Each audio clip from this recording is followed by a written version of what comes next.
Suitcase thief jail escape.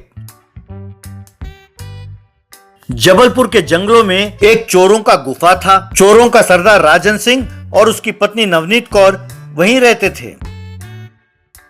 Navneet Kaur वहां पर रखे पैसों का हिसाब करती और एक नोटबुक में लिखती रहती थी। वो उसका काम था। एक दिन दो व्यक्ति एक साड़ियों का ठेला और एक चूड़ियों का ठेला धकेलते हुए गुफा के पास पहुंचे। चूड़ियाँ ले लो चूड़ियाँ, हरे भरे चूड़ियाँ, लाल पीले चूड़ियाँ, मिट्टी के चूड़ियाँ, फैशन के चूड़ियाँ। ऐसा कहने लगा। साड़ियाँ ले लो साड़ियाँ, रंग बिरंगे साड़ियाँ, सुंदर सुंदर साड़ियाँ। ऐसे आवाज देने लगे। अरे बेवकूफों, तुम दोनों इतने दूर आए हो मेरे पत्नी को ये सब बेचने के लिए ना, फिर यूं आवाज क्यों लगा रहे हो? ठहरो, उसे बुलाता हूँ। नवनीत, यहाँ आना। अब माफ करो भैया, यूं आवाज देख के आदत सी पड़ गई है। वैसे भाभी को आप बाहर शॉपिंग भी तो ले जा सकते हो ना भैया। अरे ले तो जाऊं, पर पुलिस का खतरा है ना, और अगर मैं खरीद कर लाऊं तो उसे मेरा सिलेक्शन पसंद नहीं है। कोई ना कोई नुक्स निकालती रहती है, इसीलिए ऐसे ठेलों को गुफा तक लाने का प्रबंध किया है मैंने। और याद रखो, अगर पुलिस को इसकी भनक भी लग गई ना, मैं तुम दोनों को मार डालूंगा जान से, खबरदार। तभी नवनीत वहां पहुंची। काफी टाइम बिताने के बाद उसने कुछ साड़ियां और चूड़ियां खरीदा। तब वे ठेले वाले वहां से चले गए। भाभी जी, साड़ी का सिलेक्शन तो कमाल का है, चूड़ियां भी बहुत सूट हो रही हैं आपको।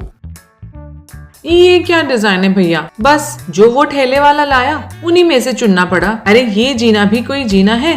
धत, ना कोई शॉपिंग ना कोई रेस्टोरेंट, पता नहीं ये चोरों की जिंदगी और कितने दिन जीना पड़ेगा। धत, मैं तो ऊब गई।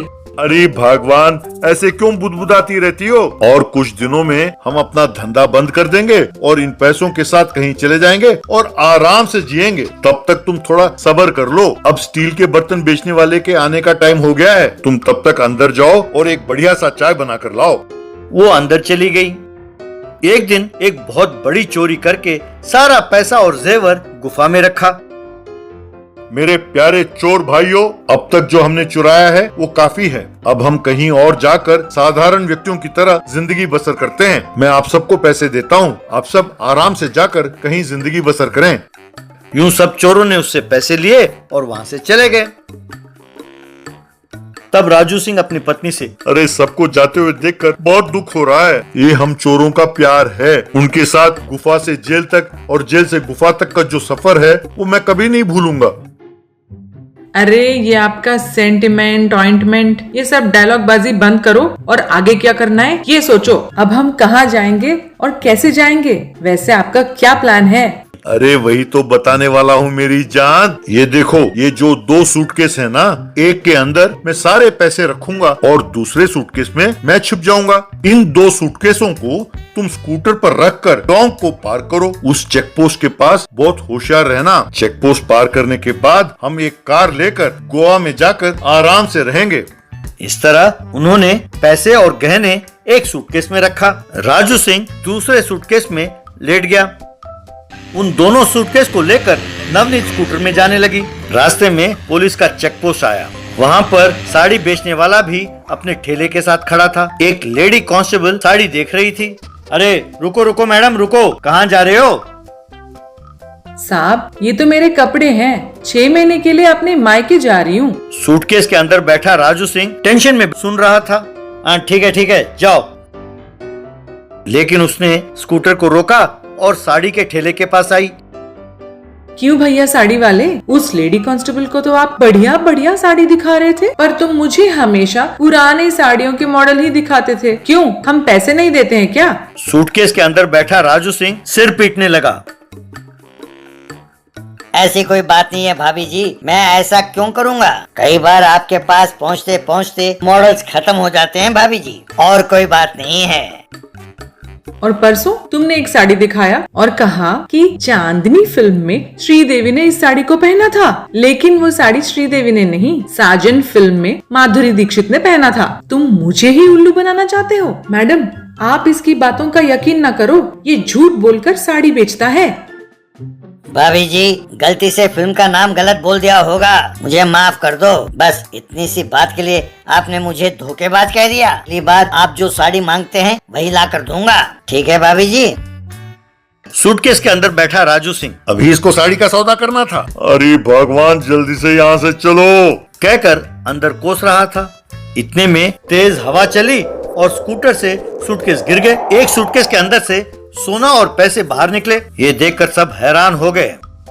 ये क्या मैडम, आप तो कह रहे थे कि कपड़े ले जा रहे हो, पर इसके अंदर से तो पैसे और सोना बाहर निकल रहा है। कांस्टेबल्स, ये दूसरे सूटकेस को भी लेकर स्टेशन चलो, देखते हैं कि उसके अंदर और कितना सोना और पैसे हैं। यहाँ खोलना सेफ नहीं है, वहीं खोलकर देखते हैं। यूं स्टेशन में जाकर जब दूसरा सूटकेस खोला तो उसके अंदर से राजू सिंह बाहर निकला। पुलिस ने उसे पहचान लिया और सबने मिलकर उसे खूब मारा। इस तरह राजू सिंह और उसकी पत्नी जेल की हवा खाने लगे। गिल्ली डंडा।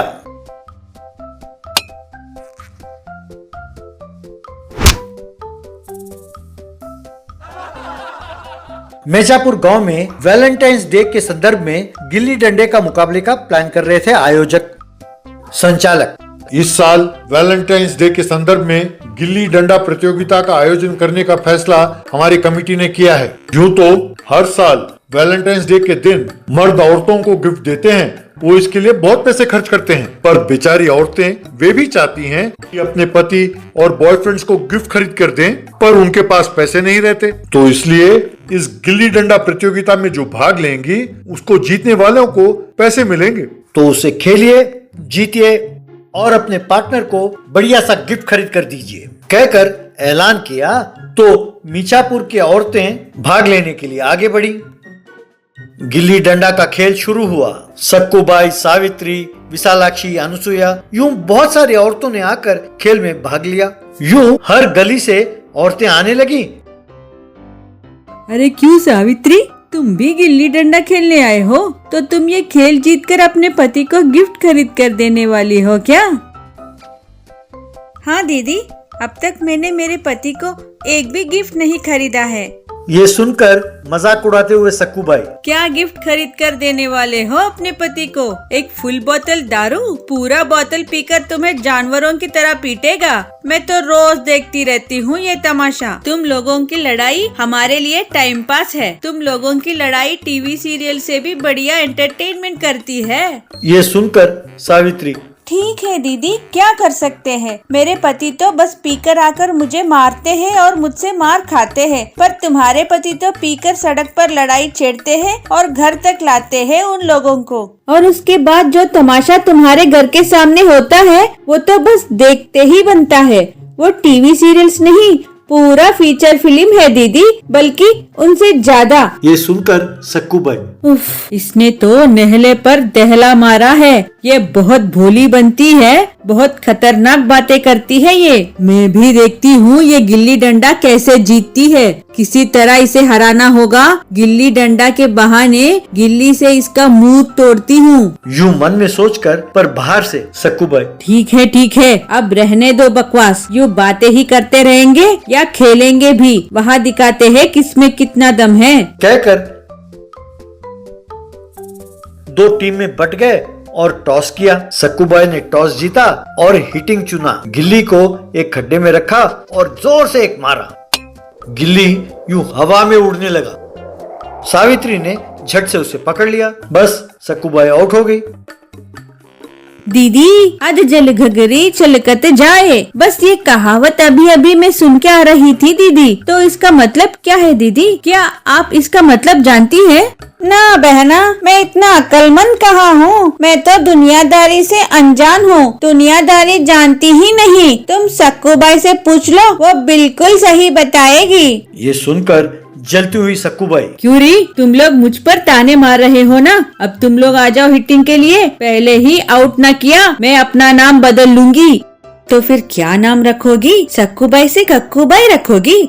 ऐसे पूछा था उस वनजा सीरियल में विशालाक्षी नाम का कैरेक्टर ने। क्या आप देखती नहीं हो सीरियल बहन? अरे क्या सीरियल है वो। वैसे अब बदला का एपिसोड चल रहा है, बहुत इंटरेस्टिंग है। ओफो क्या ड्रामा है।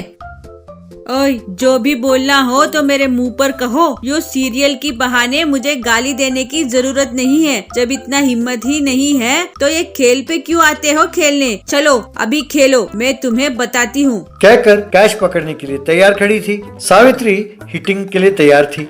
सावित्री ने गिल्ली को उठाकर जोर से मारा। गिल्ली घूमता हुआ जाकर सक्कूबाई के सिर पे लगा। उस मार से सक्कूबाई नीचे गिर गई। सब जोर से हंसने लगे।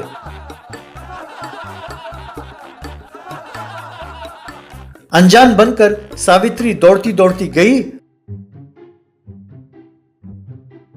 और सक्कूबाई से, अरे बाप रे, ये क्या हुआ? सक्कूबाई दीदी यूँ कैसे गिर गई? एक ही गिल्ली के मार से यूँ गिर गई? बेचारी देखने में तो काफी हट्टी कट्टी दिखती है। वो सब चर्बी है क्या? नहीं, खाली गैस होगा। सक्कूबाई दीदी सोडा मंगवाओ। यूं मजाक करने लगी तो सक्कूबाई और गुस्सा हो गई।